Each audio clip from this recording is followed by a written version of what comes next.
Hello बच्चों, जैसे कि आप लोगों को पता है कल हमने आपका पहला लेसन स्टार्ट किया था प्लांट रिप्रोडक्शन, जिसमें हमने ये पढ़ा था कि प्लांट रिप्रोडक्शन किसके थ्रू करता है और हमें पता चला था कि प्लांट अपने वेरियस पार्ट्स के थ्रू क्या करता है, रिप्रोडक्शन करता है। और उसमें हमने सबसे पहला पढ़ा था सीड्स, कि सीड्स के थ्रू प्लांट कैसे रिप्रोडक्शन कर।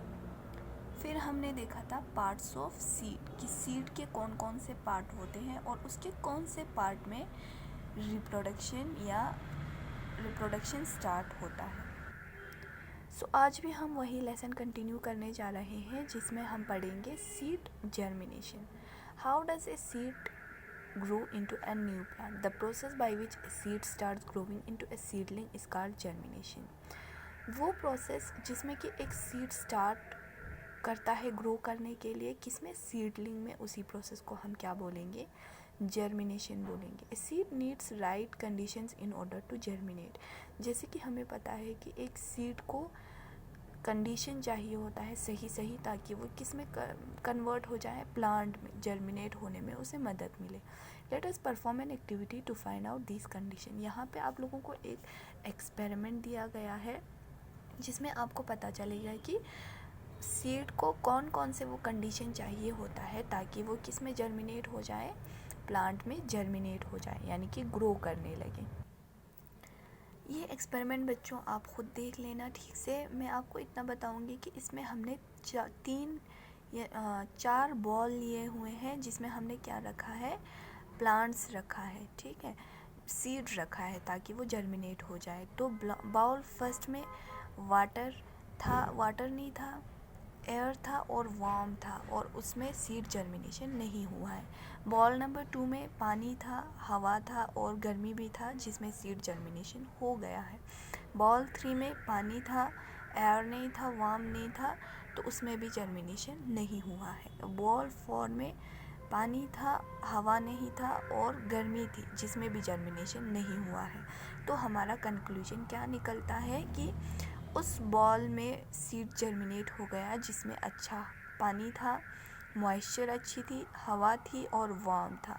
यानी कि ये 3 ऐसे कंडीशन हैं जो एक सीड को चाहिए होता है ताकि वो किस में कन्वर्ट हो जाए, एक प्लांट में कन्वर्ट हो। ये हो गया बच्चों कि प्लांट सीड के थ्रू कैसे जर्मिनेट करता है, यानी कैसे रिप्रोडक्शन करता है। अब देखेंगे स्टेम के थ्रू प्लांट कैसे रिप्रोड्यूस करता है। Growing plants from stems. Some plants such is potato and ginger can reproduce through stems. कुछ ऐसे प्लांट होते हैं जैसे पोटैटो और गिंगर का प्लांट, जो कि किसके थ्रू रिप्रोडक्शन करता है, स्टेम के थ्रू। पोटैटो एंड गिंगर और अंडरग्राउंड स्टेम्स। पोटैटो और गिंगर खुद क्या है कि अंडरग्राउंड स्टेम है, यानी कि ज़मीन के नीचे स्टेम होता है। They have birds called eyes on them. उन पे छोटे छोटे बर्ड्स होते हैं जिनको हम क्या बोलते हैं, eyes on them. A piece of their stem having an eye can grow into a new plant. जो उस पे छोटे छोटे बर्ड होते हैं, a piece of their stem का छोटा सा पीस जिस पे आई हो, वही क्या करता है, धीरे धीरे एक नया प्लांट बनता है। Money plant, rose, hibiscus and sugar cane are some plants that grow from stem cutting. Money plant एक प्लांट होता है, रोज़ का प्लांट, हिबिस्कस और शुगर कैन का जो प्लांट होता है, वो सारे किससे ग्रो होते हैं, स्टेम कटिंग से ग्रो होते हैं। If we cut a stem from any of this plants and put in the soil, it will grow into a new plant. अगर हम इनका ग्रो हुए प्लांट से एक स्टेम काट के उसको सॉइल के नीचे डालेंगे, तो वो धीरे धीरे क्या हो जाएगा, निकल के एक बड़ा प्लांट बन जाएगा। ये हुआ स्टेम के थ्रू रिप्रोडक्शन। अब हम देखेंगे ग्रोविंग प्लांट्स फ्रॉम रूट्स के थ्रू प्लांट कैसे रिप्रोडक्शन करता है। Plants like sweet potato, dahlia, carrot, radish and turnip can grow new plants from roots.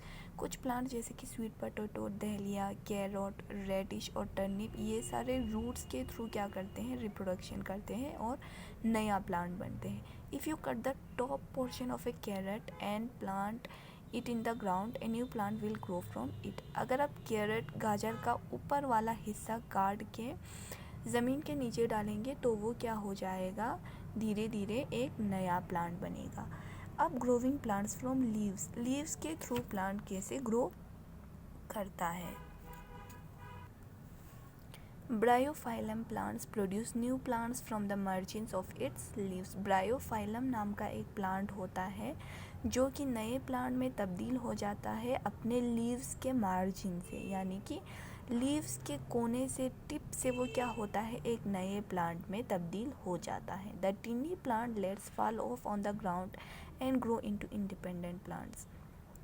जो छोटे छोटे प्लांट लेट्स होते हैं वो अपने लीव्स से क्या हो जाते हैं, फॉल ऑफ हो जाते हैं ग्राउंड में, और एक नए प्लांट में वो क्या हो जाते हैं, तब्दील हो जाते हैं। ऐसे एक प्लांट ग्रो करता है अपने लीव्स के थ्रू। फिर ग्रोविंग प्लांट्स फ्रॉम स्पोर्स, और होता है स्पोर्स के थ्रू प्लांट कैसे रिप्रोडक्शन करता है। Plant like ferns grow from spores. Spores, कुछ प्लांट्स होते हैं जो फर्न्स के थ्रू क्या करते हैं, ग्रो करते हैं। Spores are found on the underside of the leaves.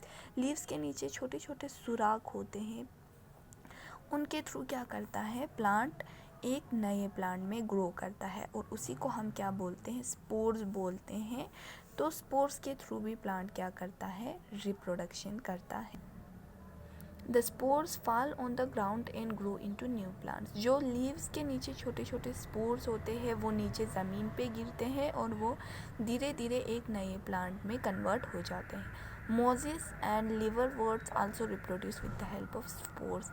कुछ प्लांट्स जैसे कि मोजेस या लिवरवर्ट्स इनके थ्रू, स्पोर्स के थ्रू रिप्रोडक्शन करते हैं। बच्चों आज हम यहीं तक रखेंगे, कल हम फिर सीड डिस्पर्सल से कंटिन्यू करेंगे। Thank you, good bye.